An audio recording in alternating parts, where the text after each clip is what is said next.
Hi everyone, my name is Maria from House of Craft by Maria. First, I would like to say thank you for all your kind and lovely comments that I received regarding this journal. That's why today I decided to show you how I made it. A full flip through of the journal you can see in my previous video. This is how it looks like. The front cover,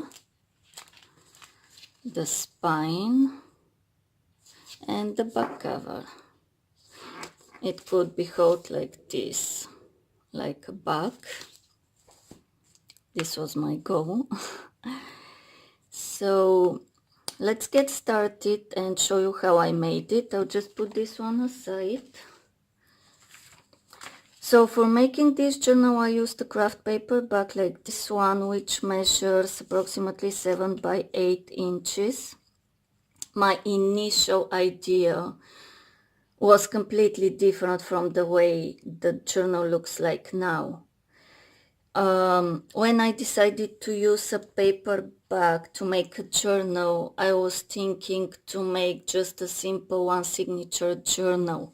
One day I spent like folding the paper bag in different ways to see which one is better. But at the end of the day, I wasn't sure. So the next day I just started with the front cover, making the front cover. When I completed the front cover, it turned out so beautiful that I thought I could make something bigger, larger, more interesting and more impressive than just a simple one signature journal. That's why I just opened the bag. Sorry for the noise. I opened the bag and I thought I could make a journal that looks like an open paper bag filled with something. That's why I use this part of the bag, the bottom, for my spine. This is like 3 inches wide, approximately 3 inches wide. And what I did, I cut the back on both sides. I'll show you what I did. I do not go to here the end. I leave like half an inch or 1 inch.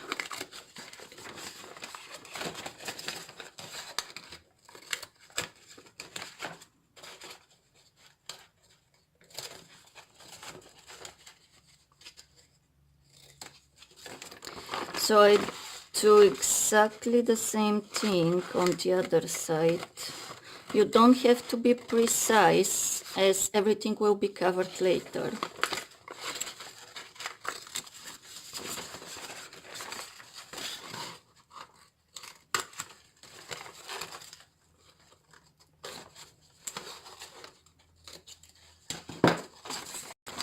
So this is how it looks like after the cutting from inside. So this is, and this is the outside. So what I did after the cutting is to glue down all these pieces, and I'll show you how it looks like. So this is how it looks like after I glued down all of the pieces and inked them up inside and outside, including the spine. So I use the paper bag in this way as my base. I just wanted to use the shape of the bag to make my journal. So I'll start with the front cover and show you what I did. So basically I did like several layers of different papers and fabrics to make the front cover. So the first layer, I prepared all of the papers, all of the pieces in advance. So the first layer that I used is a corrugated cardboard. So you cut it down to the side that you want, ink it up and glue it down. After that, I used a cardstock, cut it down, ink it, glue it down. And then I wanted to use these beautiful papers. These are Tim Holtz one-sided paper. I bought this from Amazon. It's just beautiful papers.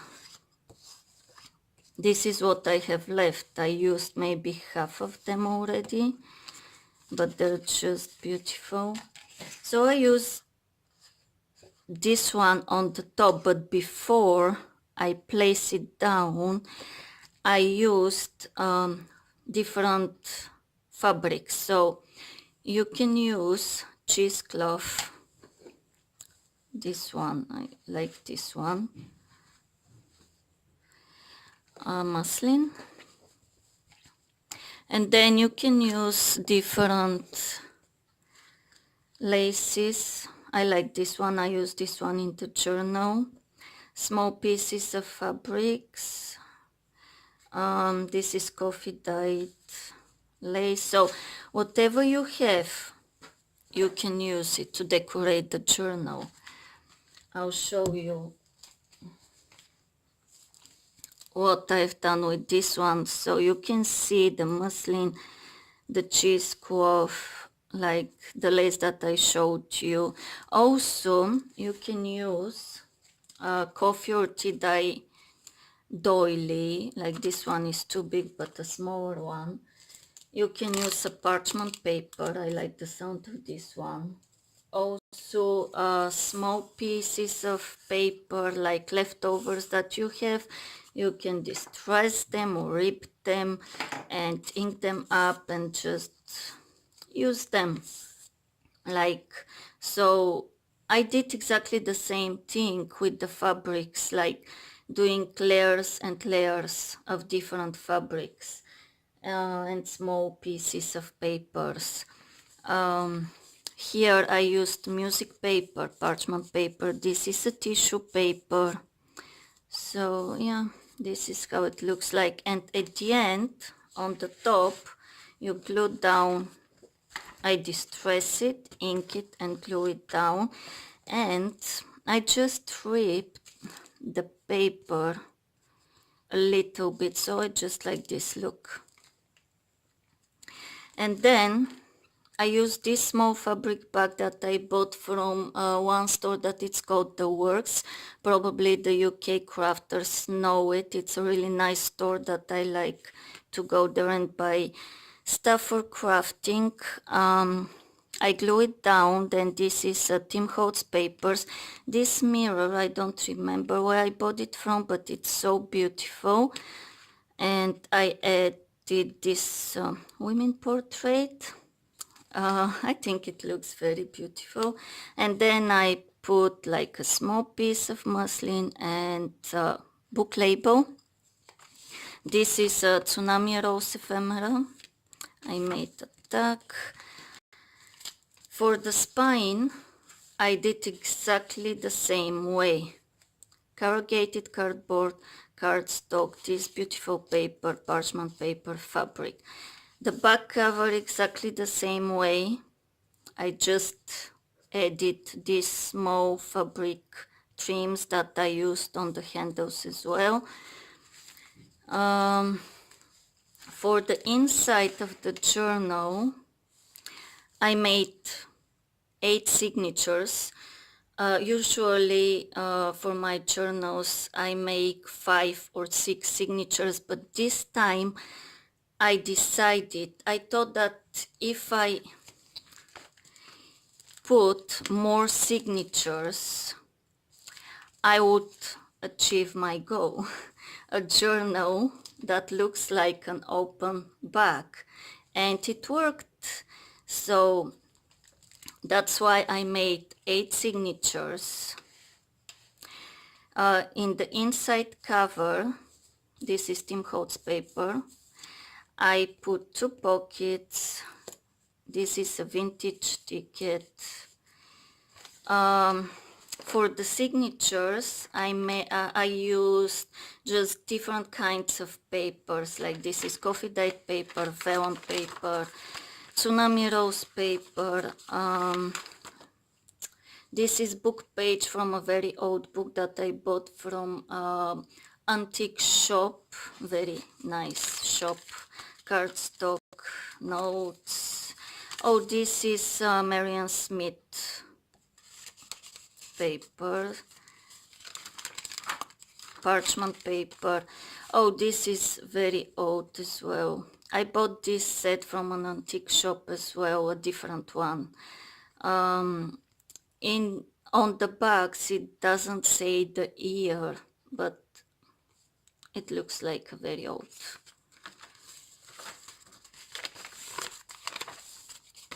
Tim Holtz paper, book page. This Tim Holtz washi tape. Oh, I used envelopes, big size envelopes. Like this is a very deep pocket that you can keep a lot of stuff. Tsunami Rose paper, book page.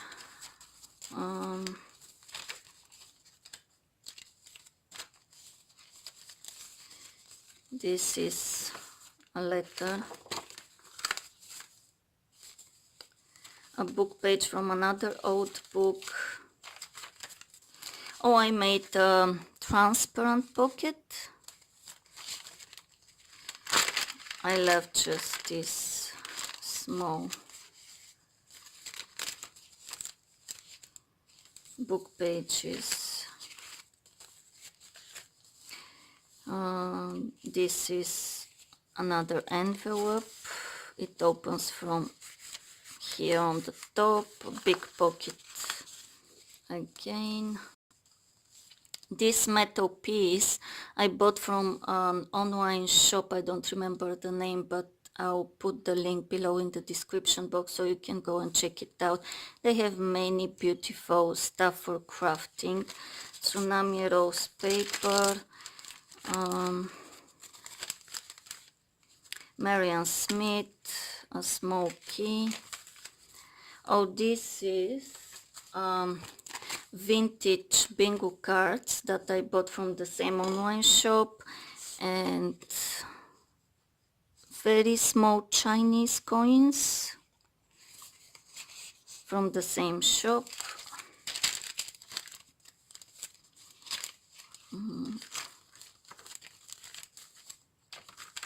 Another envelope. Oh, this is Marian Smith.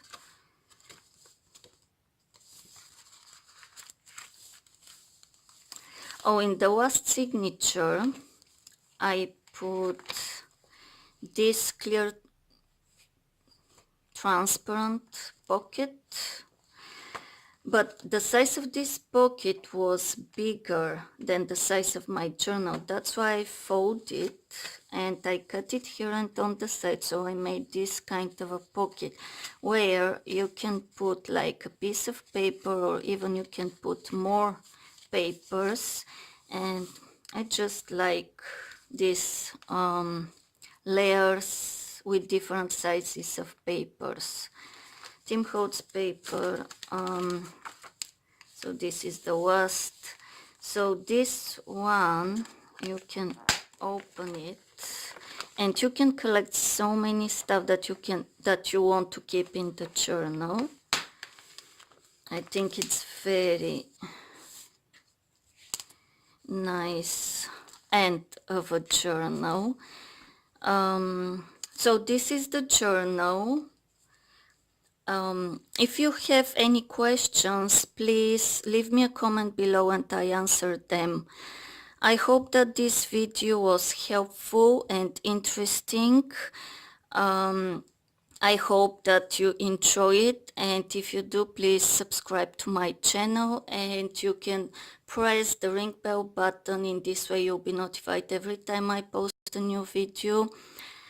Thanks again for watching. Have a nice day, and I'll see you soon with my next journal. Bye.